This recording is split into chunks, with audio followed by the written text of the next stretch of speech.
La iglesia cristiana tiene muchas experiencias de lo que es estar en apuros y salir adelante.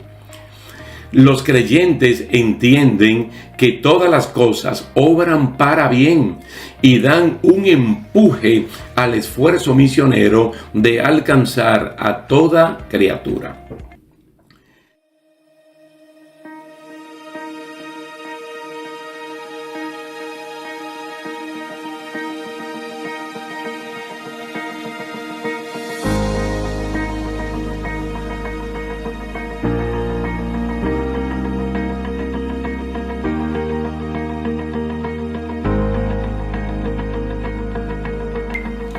¿Qué tal, queridos hermanos? Dios le bendiga, Dios le guarde. Es un placer estar con ustedes una vez más para que continuemos estudiando la iglesia del Nuevo Testamento.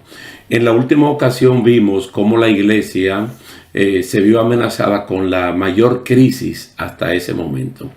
Una crisis de carácter existencial. La muerte de Esteban trajo como consecuencia de que todos los creyentes que habitaban en Jerusalén, la capital de Israel, salieran dispersos por diferentes partes tanto del país como de las naciones aledañas. Solamente los apóstoles quedaron allí en Jerusalén. Y esta fue una crisis que pudo haber acabado con la iglesia si no hubiera estado plantada sobre la roca. Pero como siempre ocurre dentro del cristianismo, dentro del evangelio, de algo crítico sale algo mejor. Vamos a ver entonces en este día la crisis entonces se convierte en oportunidades y vamos a ver el caso de Samaria. Para tales fines vamos a leer a Hechos capítulo 8, los versículos 4 al 8. Hechos capítulo 8, versículos 4 al 8. Así que los que habían sido esparcidos iban predicando la palabra. Felipe, descendiendo a la ciudad de Samaria, les predicaba a Cristo.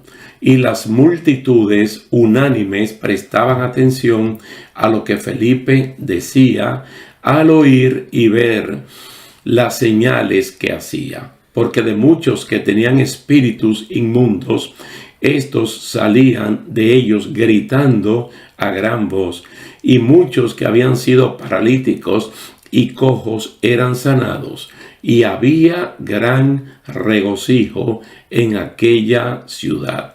Bendito y alabado sea el nombre del Señor. Es sorprendente la actitud que presenta el versículo número 4. De personas que tuvieron que literalmente salir huyendo, dejándolo todo por causa de Jesucristo, y que inmediatamente salen de Jerusalén, siguen haciendo lo mismo que estaban haciendo allí, que era predicando la palabra. Por eso dice que los que habían sido esparcidos iban predicando la palabra. Iban predicando la palabra. Van de camino, van forzados por las persecuciones, por ser cristianos, no delincuentes ni malhechores, sino por ser cristianos, y van predicando a Cristo a todos aquellos que encuentran en el camino. No se callaron por la tragedia de tener que salir de sus casas por causa del evangelio.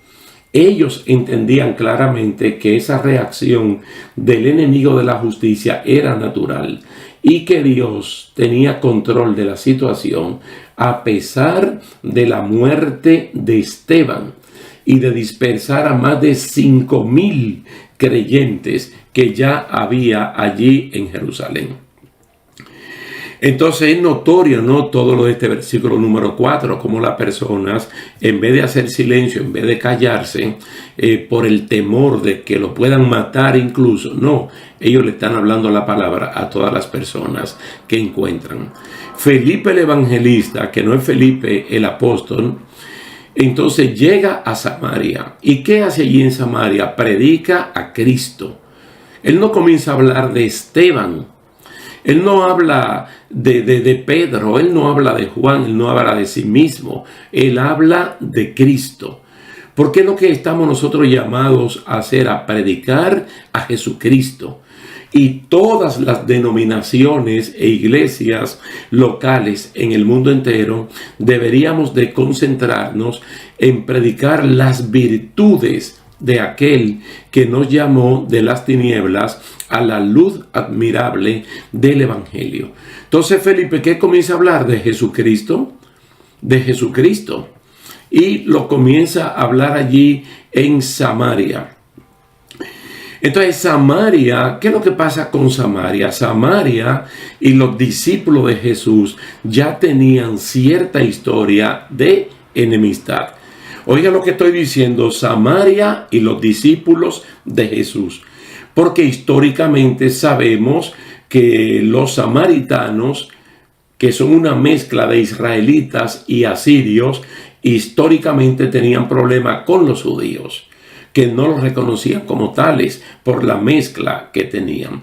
Pero yo estoy hablando de un problema entre discípulos de Cristo y las personas de Samaria, incluyendo al mismo Cristo, pudiéramos decir. Ya ellos tenían historia de enemistad.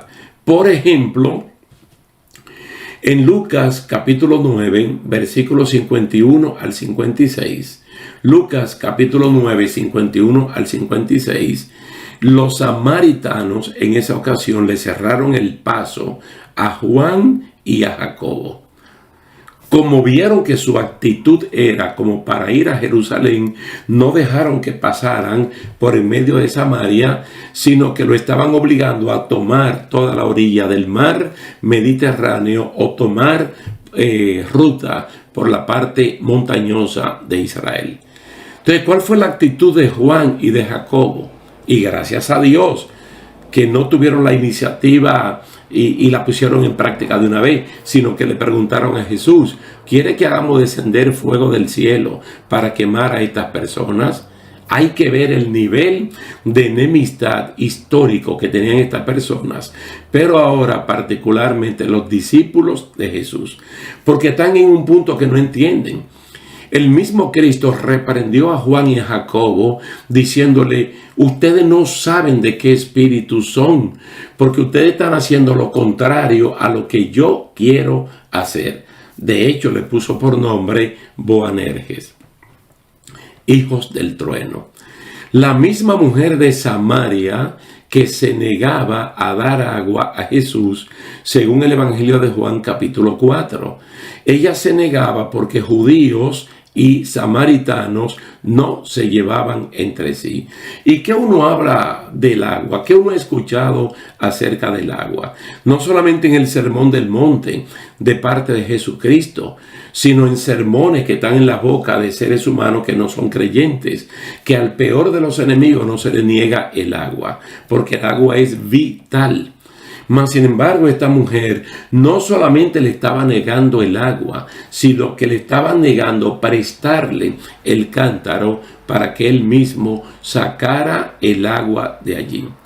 También en Juan capítulo 8, versículo 48, de forma despectiva, los judíos, el liderato judío, le decía a Cristo que Cristo estaba endemoniado y que era samaritano. Ahora, ¿dónde está Felipe? Está con ellos. Felipe está predicando a Cristo. Y ellos, en multitudes muy bien organizadas, en multitudes que están unánimes, que eso no es fácil conseguir cuando hay más de 100 personas, 200 personas, 300, o cuando hay miles de personas que estén en silencio absoluto y que todo el mundo esté prestando atención a una sola persona. Ahora ellos están oyendo, y no solamente están oyendo, sino que están viendo las señales que Dios hacía a través de Felipe. Están atónitos, están sorprendidos, porque en este momento ellos están viendo las bienaventuranzas, las maravillas de Dios. Entonces, ¿qué era lo que estaban viendo? Liberaciones de personas que estaban oprimidas y cautivas por demonios. Estaban viendo sanidades de paralíticos y de cojos. En Hechos, capítulo 8, el versículo 12, se menciona la gran cosecha de personas que de todo corazón creyeron en Jesús y obedecieron el mandato de ser bautizados. Y está el énfasis, y está hablando de hombres y de mujeres, para que no vayamos a entender que allí no habían mujeres y que esto eran solamente hombres, o para que no vayamos a entender que esto era una reunión de mujeres y que allí no habían hombres. La sociedad samaritana en ese sentido era un poco más avanzada que la misma judía, porque tenían igualdad de condiciones los hombres y las mujeres, y públicamente estaban allí en el lugar donde Felipe estaba predicando. Pero recuerden que venimos de una gran crisis, una crisis que fue un intento de destruir prácticamente la existencia de la iglesia del Nuevo Testamento con la muerte de Esteban y dispersar a más de 5,000 creyentes por diferentes partes del mundo, pudiéramos decir. Aunque la mayoría se fue al mismo Israel y a regiones aledañas al país. Ahora, todas estas personas que creen son bautizadas. Dice, pero cuando creyeron a Felipe, que anunciaba las buenas nuevas del reino de Dios y el nombre de Cristo Jesús, se bautizaban tanto hombres como mujeres. ¿Sabe que Felipe no le está hablando de la muerte de Esteban? Que Felipe no le está hablando de la dispersión. Él no le está diciendo tal vez por qué estamos aquí. Él está aprovechando que ya están allí. Que esa es una cosa que nosotros como iglesia del siglo XXI tenemos que tener súper clara. Y hay cosas de la iglesia local que nosotros no tenemos por qué contarla a personas, que de lo que hay que hablarle es de Jesucristo. O estar en un centro de trabajo, un centro de estudio, un centro de vacaciones, y en vez de hablar de Jesucristo, en vez de hablar del reino de Dios, de las buenas nuevas, que es el evangelio, hay personas que comienzan a hablar de la muerte de una persona en la iglesia. Un muerto biológico o un muerto espiritual.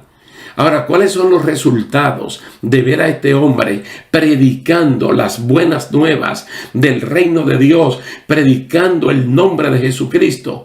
Que multitudes de hombres y mujeres creyeron en Jesucristo y que inmediatamente procedieron a bautizarse. Está diciendo allí Lucas, escribiendo aquí el libro de los Hechos, que hubo una manifestación tan grande en Samaria que un famoso engañador que se hacía pasar por alguien de prestigio y que era llamado por los samaritanos como el gran poder de Dios, también creyó. También creyó. La conversión de Simón, porque así se llamaba, un mago, se puso en tela de juicio más adelante cuando intentó sobornar a los apóstoles Pedro y Juan, ofreciéndoles una suma de dinero para que le dieran al Espíritu Santo y luego él darlo a quien él quisiera. El asunto fue que este señor, que era reconocido por sus artes mágicas con las cuales había engañado a la población, y al creer y ser bautizado y ver el real poder de Dios fluyendo a través de Felipe, de Pedro y de Juan, quiso manipular el asunto, ofreciendo dinero para recibir el don de Dios. Se da cuenta que lo que Cristo le rechazó al diablo, ahora Pedro y Juan se lo rechazan a este hombre. Y nosotros los cristianos de este tiempo debemos ser muy cuidadosos con el asunto del dinero y el don del Espíritu Santo. Pedro y Juan rechazaron este negocio, reprendiendo públicamente a este hombre con palabras duras y con un mensaje contundente que debe hacer eco en el día de hoy. El don de Dios no se obtiene con dinero. Aunque hayan muchas personas predicando un falso evangelio llamado el evangelio de la prosperidad, eso no es el evangelio de Dios. Las bendiciones de Dios no se consiguen por dar dinero.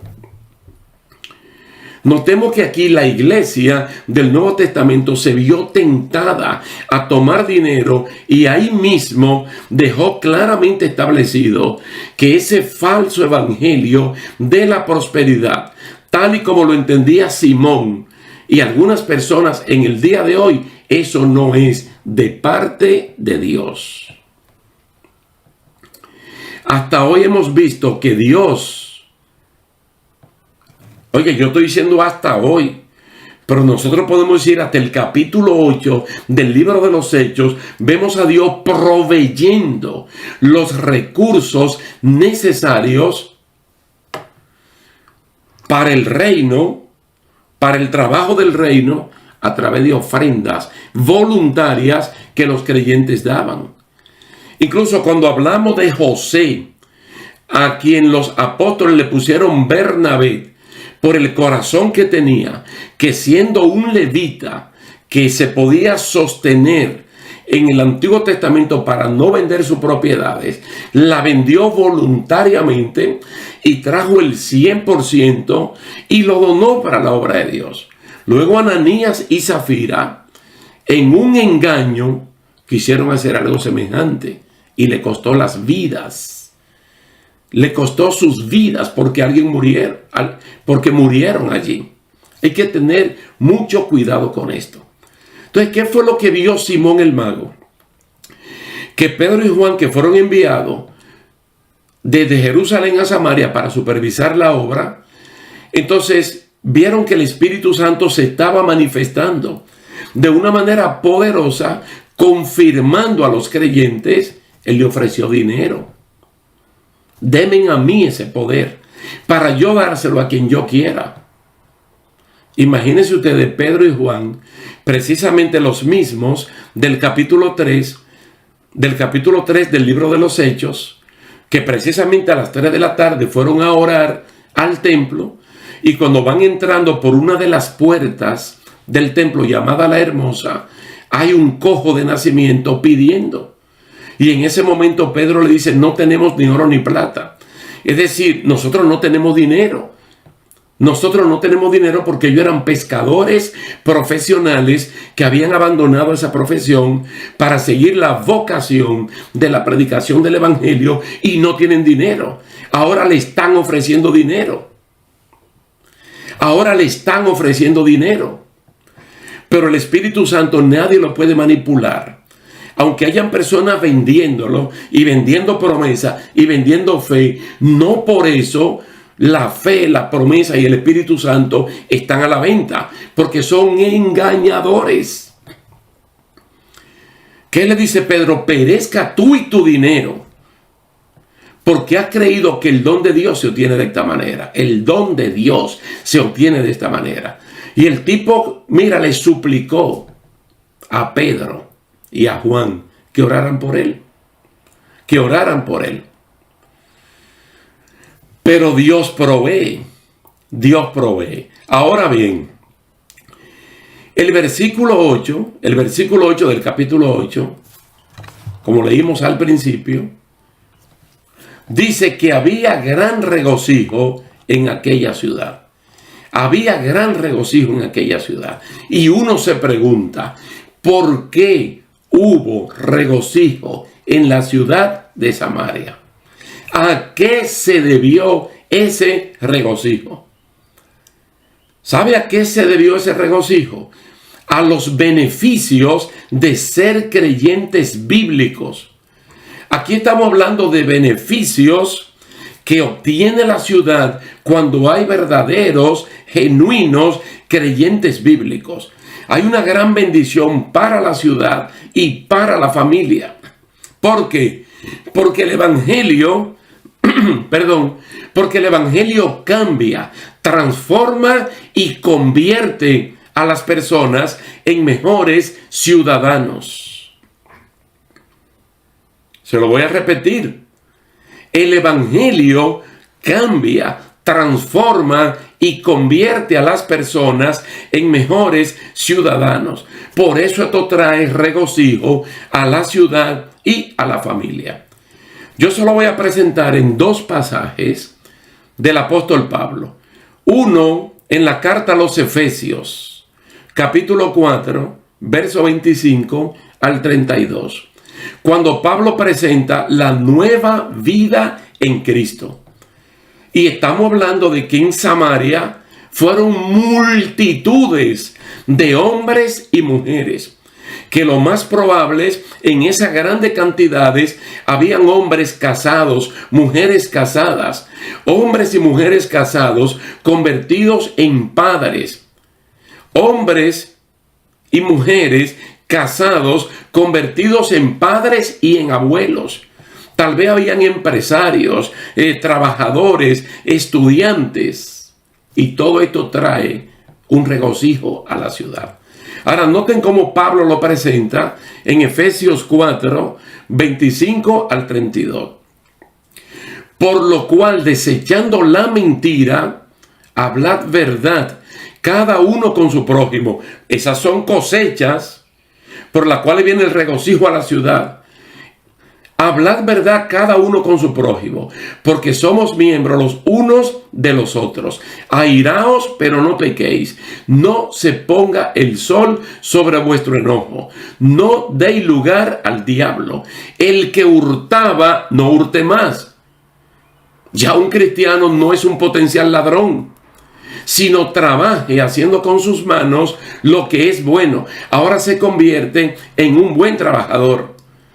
Dice, para que tenga que compartir con el que padece necesidad. Ahora el cristiano se convierte en una persona generosa que ayuda al que no tiene. Ninguna palabra corrompida salga de vuestra boca, sino la que sea buena para la necesaria edificación, a fin de dar gracia a los oyentes. Un buen vecino, un buen amigo, una persona con buenos modales. Al creyente, no contristéis al Espíritu Santo de Dios, con el cual fuisteis sellados para el día de la redención. Tiene cuidado de su propia vida. Quítense de vosotros toda amargura, ira, enojo, gritería, maledicencia y toda malicia. Todo eso es retirado de la persona que es cambiada, que es transformada, que es convertida. Ahora son benignos unos con otros, misericordiosos, y se perdonan unos a otros como Dios también nos perdonó en Cristo Jesús. Toda esta persona de Samaria que han experimentado el perdón de Dios, porque Felipe le predicó las buenas nuevas de Dios y el nombre de Cristo, ahora perdonan a otros. Ahora es una ciudad que puede perdonar a los judíos por los problemas históricos. Mire también cómo lo presenta Pablo en la carta a los Colosenses. También comparando vida antigua con vida nueva. Haced morir, pues, lo terrenal en vosotros: fornicación, impurezas, pasiones desordenadas, malos deseos y avaricia, que es idolatría. ¿Tú te imaginas una ciudad como la de Samaria, donde sus ciudadanos no practiquen eso? ¿Cuántos negocios de la mala vida no se van a ir a la quiebra? ¿Y qué cosas van a florecer en la ciudad? Porque el evangelio es bueno. Y ante una crisis grande, se presentan grandes oportunidades. ¿Qué le dice Pablo a los colosenses? Cosas por las cuales la ira de Dios viene sobre los hijos de desobediencia. Entonces la ira de Dios no va a venir, porque estas cosas no se practican. Dicen, las cuales ustedes también anduvieron en otro tiempo, cuando vivían en esas cosas. Noten que el versículo 8 del capítulo 8 de Hechos está diciendo que hubo gran regocijo en la ciudad. Pero ahora también dejen la ira, el enojo, malicia, blasfemias, palabras deshonestas de vuestras bocas. No mintáis los unos a los otros, habiéndose despojado del viejo hombre con sus hechos y revestido del nuevo, el cual conforme a la imagen del que lo creó, se va renovando hasta el conocimiento pleno. Con razón había regocijo en la ciudad de Samaria, porque no solamente se están liberando personas cautivas por demonios, liberando enfermedades como la parálisis o los que estaban cojos, o el cambio, la transformación de aquellos que aceptaron a Cristo, sino que esto trajo una especie de buen vivir a esta ciudad, a estos moradores. ¡Wow! ¡Qué tremenda bendición!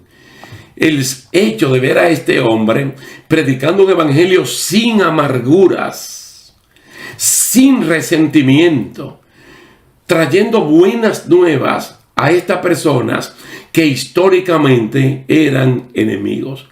Vamos a aprovechar las crisis. Vamos a aprovechar los momentos donde nuestra fe tiene que ser desafiada y probada. Y ante una gran crisis habrá una gran oportunidad para Dios ser glorificado. Bendito y alabado sea el nombre del Señor. Vamos a dejarlo hasta aquí, queridos hermanos, dándole las gracias a Dios y a usted también por el tiempo dispensado y esperando verlos en una próxima ocasión. Dios les bendiga y Dios les guarde.